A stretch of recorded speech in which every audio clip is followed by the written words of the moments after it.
So we were talking about the lotuses, the petals. And outside the mandala of the lotuses, then we have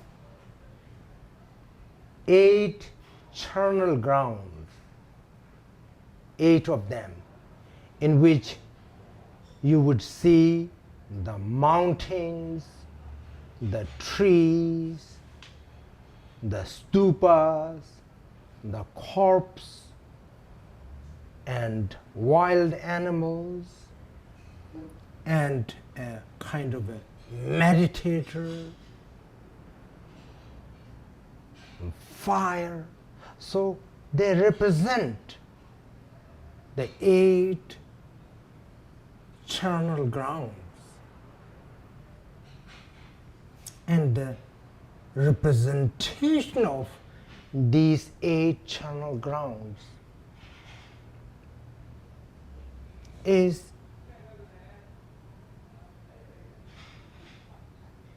purified state of our 8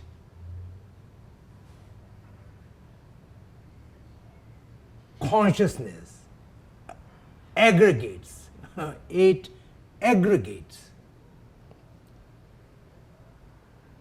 So from a mundane point of view, you see all these, and then through that relative understanding, what we understand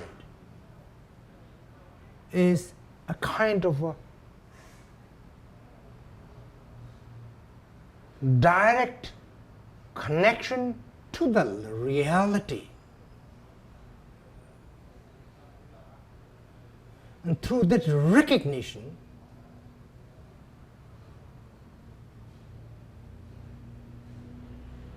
then a state where our 8 aggregates can be completely purified or transformed. So that is the representation of that. Outside that, what you see, this is called as dorje, vajra. There is no particular number for the vajra, so it represents a kind of a fence or a tent. Vajra means a quality that is beyond the state of destruction.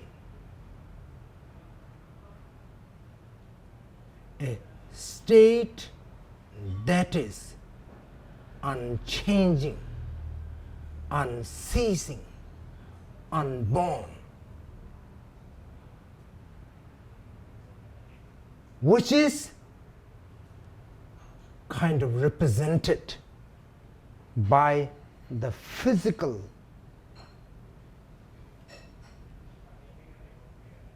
form of vajra or dorje. So then the entire mandala is rather kind of,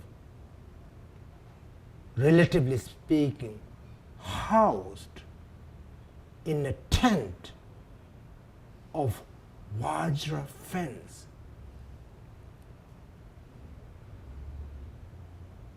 Rather a complete protection. Protection from what? Protection from duality. So that is the fence of the vajra. Out of this is we have fire. The the mandala of the fire. The mandala of the fire is the mandala of the wisdom, fire of the wisdom. Outside that tent of Vajra, it is further protected by the another tent of wisdom fire. And to understand easily, maybe I would give you an analogy. Like the fire, relative fire's flame, when there's a big flame, then the flies and the insects, they cannot penetrate or pass through a heap of fire. With that analogy, then we have the entire mandala housed in a tent of wisdom fire. So that wisdom fire, through that, the bugs or the flies of the ignorance, there is not a chance to enter. So that is the representation, that is the analogy.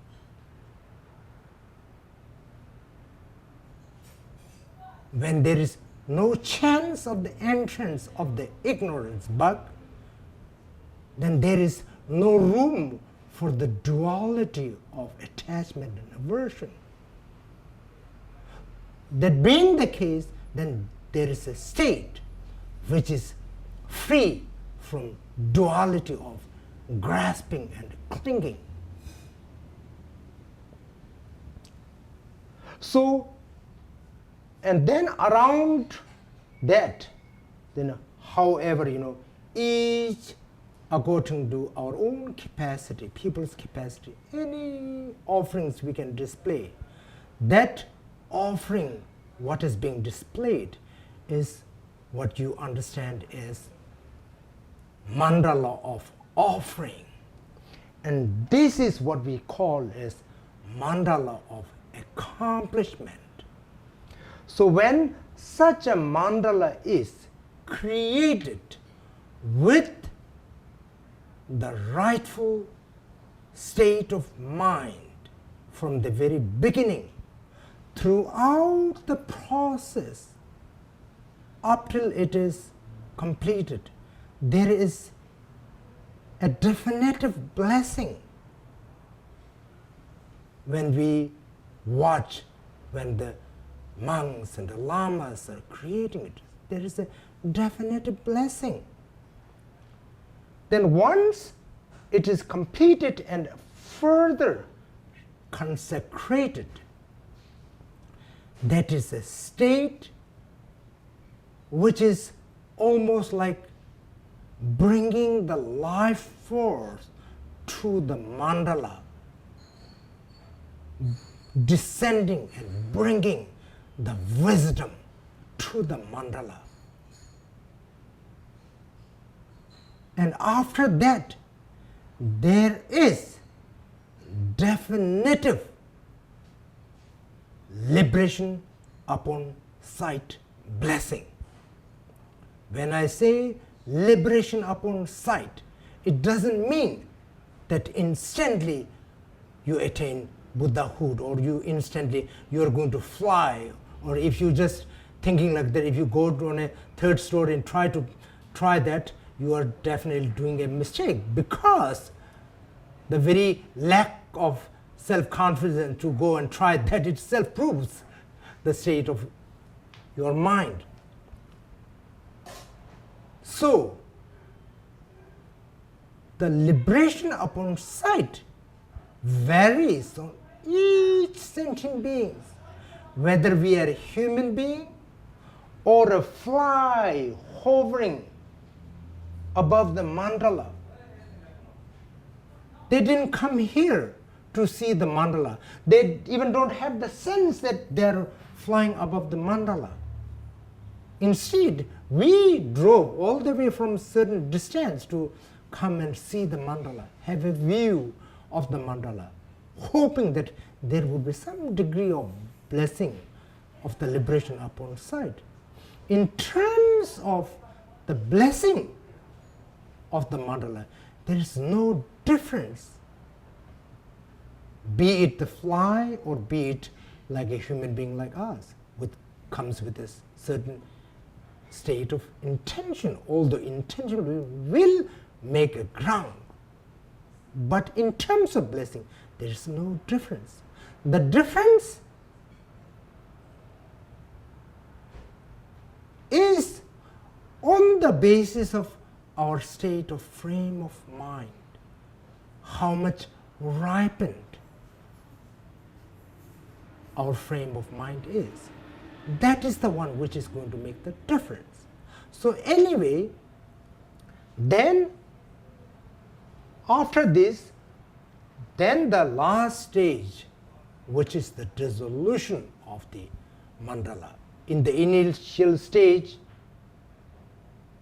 pointing out to the seed syllable hum, each practitioner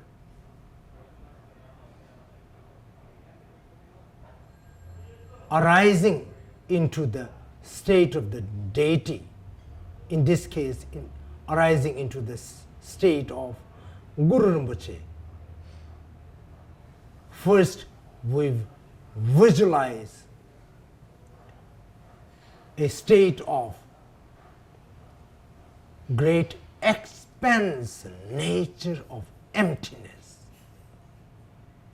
Within that state of great expanse, nature of emptiness, then our essence of the consciousness arise into the state of the seed syllable hum.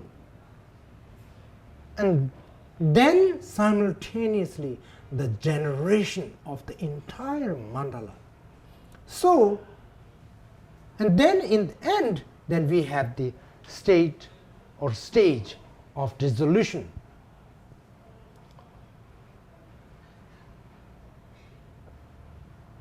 And at that point, again, you meditate or visualize the stage of dissolution from outside or external mandala. In a way, as it says, you see, the entire mandala is the display of the dynamic of one's own wisdom and compassion. That being the case, when the mandala is dissolves into this original source.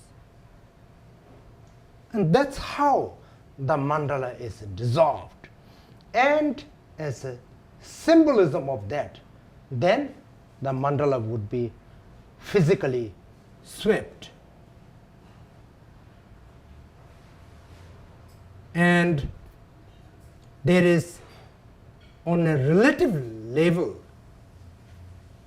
there is not only an understanding but a teaching involved. That is the nature of impermanence. As we are born, we grow, we experience sicknesses, we experience certain degree of relative happiness, but primarily all these experiences are on the basic ground of suffering, and then ultimately we age, if we are lucky, that too.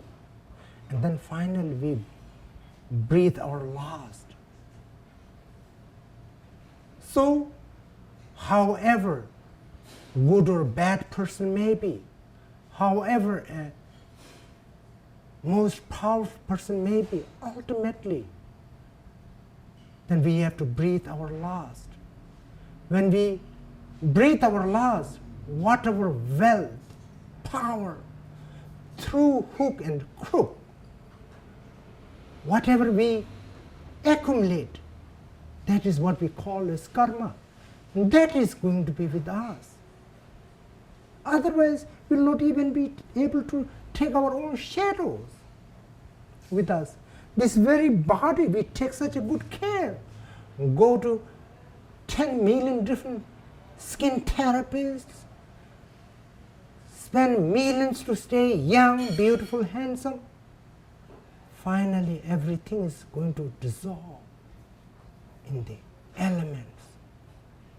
That being the case, then it is only rational, only reasonable.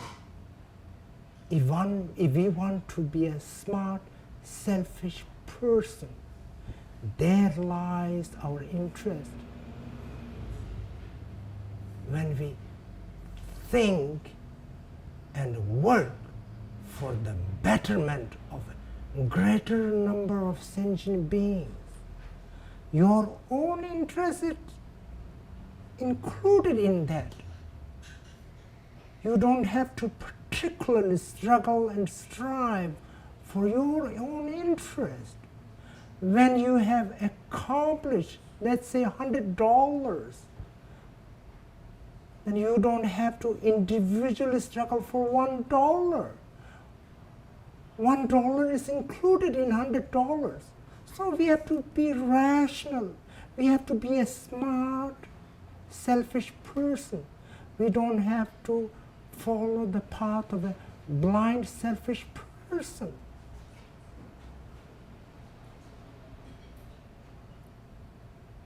That's why, and this is what is making the distinction. A blind, selfish person is not only unhappy, surroundings, environment, everything we create into a state of unhappiness. If you are a smart, selfish person, you yourself is temporarily happy. Not only that, whatever you do, that becomes a source of happiness. While you are jogging together in the beach or somewhere in the neighborhood, even the people who see you, they feel some sense of relaxedness. You are not directing any particular energy or blessing to anybody, but you are simply trying to be smart, selfish. So that is, I think, the time. That's why we are so grateful. So Lucy's Adobe for sponsoring for the last, including this is the 4th year Lucy and the family sponsored creating mandala, so that hoping there would be some degree of harmony, some degree of understanding, some degree of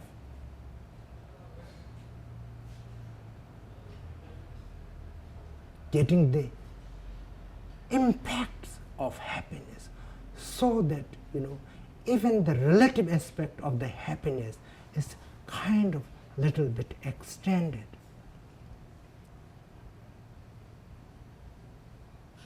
And we also see that due to this, we are able to preserve a very important sacred culture of this universe, although this is a Tibetan culture, we think that this is our culture.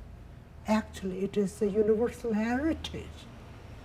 If it is maintained alive, the universe has this wealth. If we lost, it won't help by blaming anybody. So while it is alive, it is equally the responsibility of the entire world community. The Tibetans and equally Chinese are also responsible. Everyone. So when we have that, even through the building of the mandala, maybe someone is attracted to some different culture. Maybe someone is attracted to some different form of art. Maybe someone is attracted to different form of sacred culture and sacred art. During that period of time, when people come around and try to enjoy, at least during that period of time,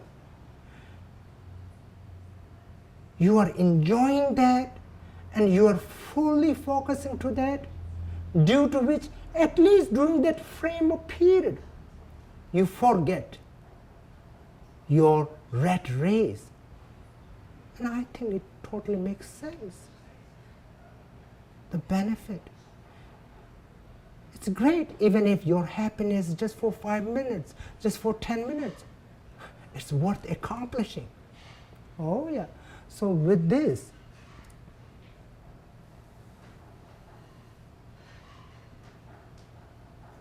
our very generous and kind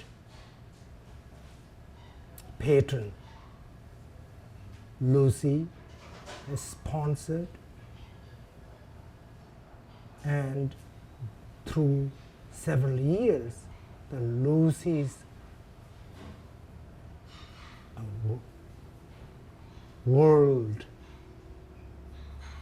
of kindness is very much reflected in our children.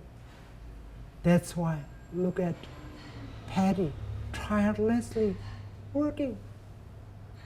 Sometimes she ends up sleeping only a couple of hours and preparing the things around the mandala. Her son, James, trying to create an art that will have a deeper meaning. So these are something so amazing because they don't have a spiritual background, yet they are getting the essence. And then see the staff members. I'm not promoting Lucy. They don't need any promotion. What I mean to say is, if we do, then we can experience it. And that dynamic, the flourishing of that dynamic, even I see in the faces of the staff members, always kind and caring. We have not even one dime to offer them as a tip.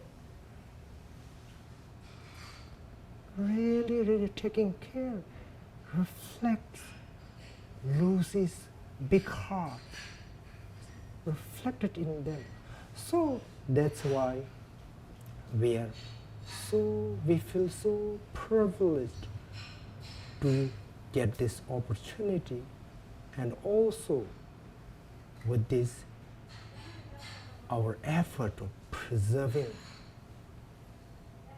the precious culture of Tibet, which has the possibility of becoming distinct because of the situations, changed situations, political situations, and because of the modern technology.